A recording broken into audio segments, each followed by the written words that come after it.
Hi, everybody. Thank you very much for coming to listen to us. I want to thank Martha and Lucy and SAQA for this opportunity.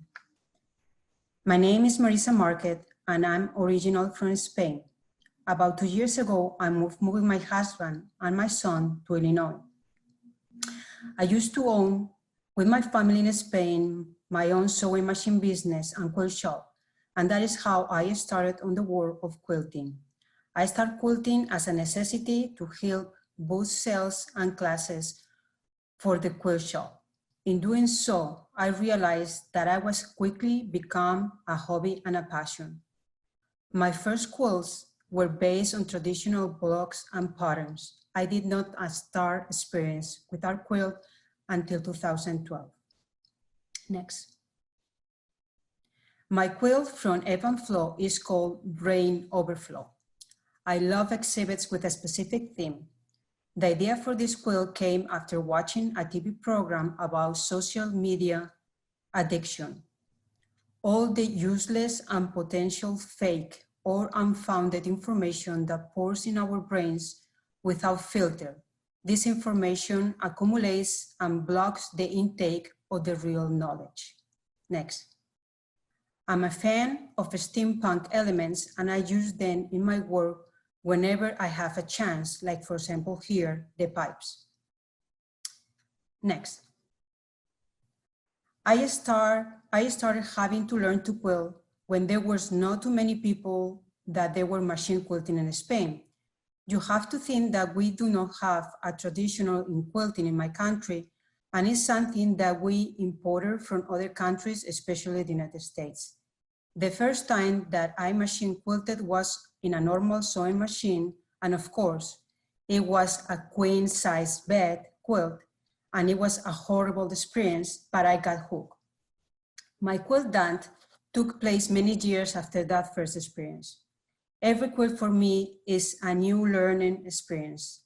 As this was my first whole cloth quilt, I learned a lot about what not to do. The inspiration of this work is from the dreams that we have as kids, and as we grow old, we leave behind. Next. Since I do not have any artistic background, I do not know how to draw either. My designs are a mix of images from copyright-free sources, then modified on Photoshop to fit my ideas. Next. As I said before, I love exhibits with specific themes. Imagine Das was exhibited in San Marisa's Mines in 2015. This was my first true international exhibit. The subject was Imagine. After discarding the first typical ideas, I developed this quilt. I wanted to include the steampunk that I love and something with a Victorian vibe, yet modern and industrial. Next. The industrial bricks are all hand appliqué and machine quilted. This was my interpretation of the Magritte paint Scent of a Man. I mixed techniques, hand appliqué, machine quilting, painting, whatever it fits to that quilt. Next. There are not too many occasions when I do something without an exhibit in mind. Lost Inherence is one of those. While the world was watching the destruction of Assyrians' art in the hands of terrorists, I decided that I needed to put something on fabric to show support to the plates of the artifacts. My proud warrior emerged from stone to fabric. This was the first time that I print on fabric.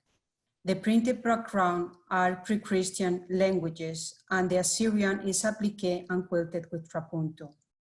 Next. You can see in the image some part of the printing and a detail of the beard. Next. These two quilts were selected by Susan Milne-Jones for the traveling exhibits Fly Me to the Moon, and also published in a book of the same title. The first quilt is named He Is Looking at You, Kid, and is a mix of appliqué and painting.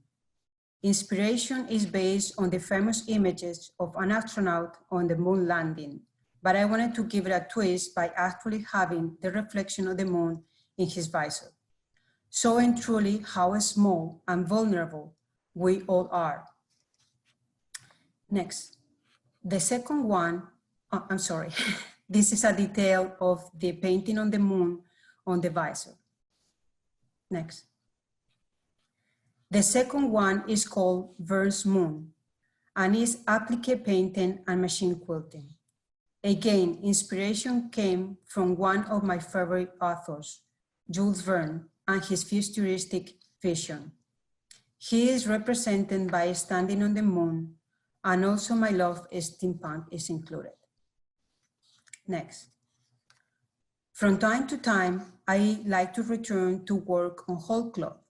As I no longer have too much time to do piecing quilts anymore, I thought of making a Lone Star quilt, but using only thread.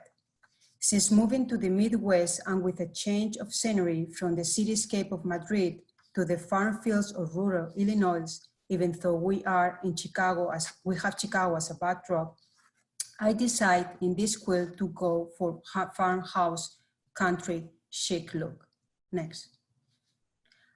And of course, this will be probably the only Lone Star quilt that I will ever make. Here you have some details of the chair. Next. My last quilt today is called Alsace. This was my first totally printed quilt. During one of my trips to Alsace, France, while walking through the beautiful towns, I would take photographs, just the typical sightseeing. It wasn't until later, looking through the images, that I came across the photo of wine bottles. And I decided to experiment with Photoshop and printed on the photo on my home printer machine. Next. Loving the way it came out, I just have simply to quilt along the outlines. Thank you very much.